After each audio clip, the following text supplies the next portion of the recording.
नमस्ते दोस्तों। राजस्थान की कला और संस्कृति ये एक ऐसा टॉपिक है जो हर एग्जाम की मेरिट लिस्ट तय करता है। तो आज के इस खास एक्सप्लेनर में हम राजस्थान के कुछ प्रमुख मंदिरों के उन छुपे हुए फैक्ट्स को डिकोड करेंगे जो सीधे आपके एग्जाम पेपर में छपते हैं। अब देखिए, हमारे पास ये जो हैंड रिटन नोट्स हैं ना, ये सिर्फ पन्ने नहीं हैं। ये लिटरली सिलेक्शन की चाबी हैं। हम इन नोट्स के अंदर गोता लगाएंगे और वो सारा टेस्टेबल डेटा एक स्ट्रक्चर में बाहर निकालेंगे जो आपको याद रखना ही चाहिए। कुछ भी मिस नहीं होने वाला है, फॉर श्योर। तो आज की चर्चा को हमने इन 5 हिस्सों में बांटा है। पहले कुछ अनूठे मंदिर, फिर कैथून का विभीषण मंदिर, सीताबाड़ी का सहरिया कुंभ, घोटिया अंबा और लास्ट में सबसे इंपॉर्टेंट एग्जाम फैक्ट्स का एक क्विक समरी।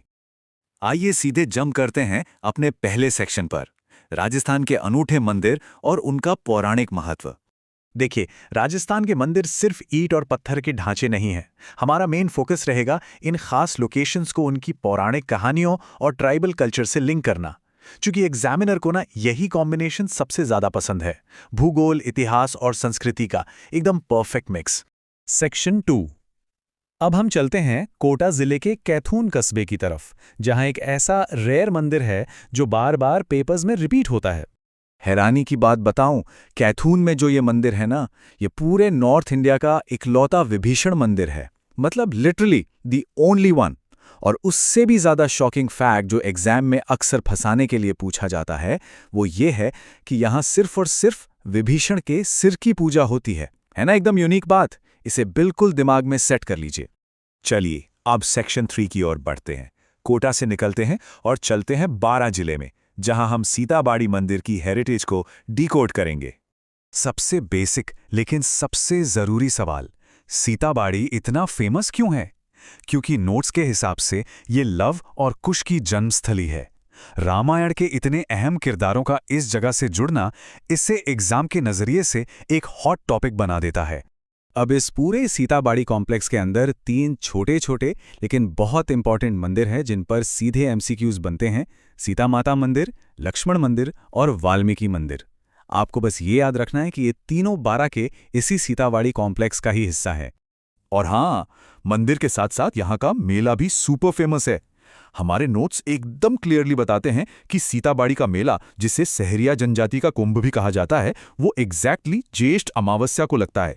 ये जो मेलों की तिथियां होती है ना, यही एग्जाम में आपके मार्क्स डिसाइड करती हैं।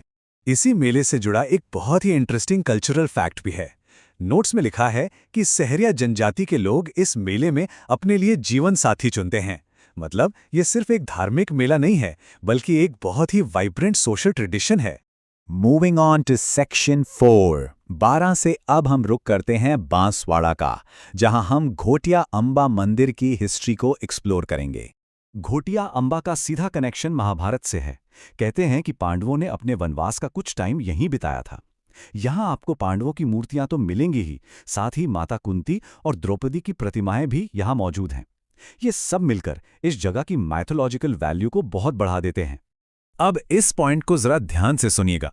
घोटिया अंबा में जो मेला लगता है उसे आदिवासियों का दूसरा कुंभ कहा जाता है, और ये लगता है चैत्र अमावस्या को। यहां कैच क्या है? कैच है ये वर्ड, दूसरा। एग्जामिनर यहीं पर कंफ्यूज करता है। और फाइनली सेक्शन 5। अब हम आते हैं इस एक्सप्लेनर के सबसे पावरफुल हिस्से पर, जहां हम उन फैक्ट्स का दूध और पानी का पानी करेंगे जो एग्जाम हॉल में सबसे ज्यादा प्रेशर क्रिएट करते हैं। ये जो टेबल है ना, ये आपकी अल्टीमेट चीट शीट है। इसे ध्यान से देखिए। एक तरफ है सीताबाड़ी मेला जो बारां में है, इसे सहरिया जनजाति का कुंभ कहते हैं, और ये ज्येष्ठ अमावस्या को लगता है, राइट? अब इसके ठीक सामने है घोटिया अंबा मेला। ये बांसवाड़ा में है, इसे आदिवासियों का दूसरा कुंभ कहते हैं, और ये चैत्र अमावस्या को लगता है। बस इस एक सिंगल कंपैरिजन से आपके कई कंफ्यूजिंग सवाल सेकंड्स में सॉल्व हो जाएंगे। तो आज के इस एक्सप्लेनर को यहीं वाइंड अप करते हैं, लेकिन जाते जाते ये जरूर सोचिएगा कि अगर नोट्स के सिर्फ एक पन्ने में इतनी सारी डिटेल्स और सीक्रेट्स छुपे हैं, तो राजस्थान के पूरे इतिहास में और कितनी अनकही कहानियां हमारा इंतजार कर रही होंगी। है ना कमाल की बात? तो बस सीखते रहिए और इन फैक्ट्स को अच्छे से रिवाइज करते रहिए।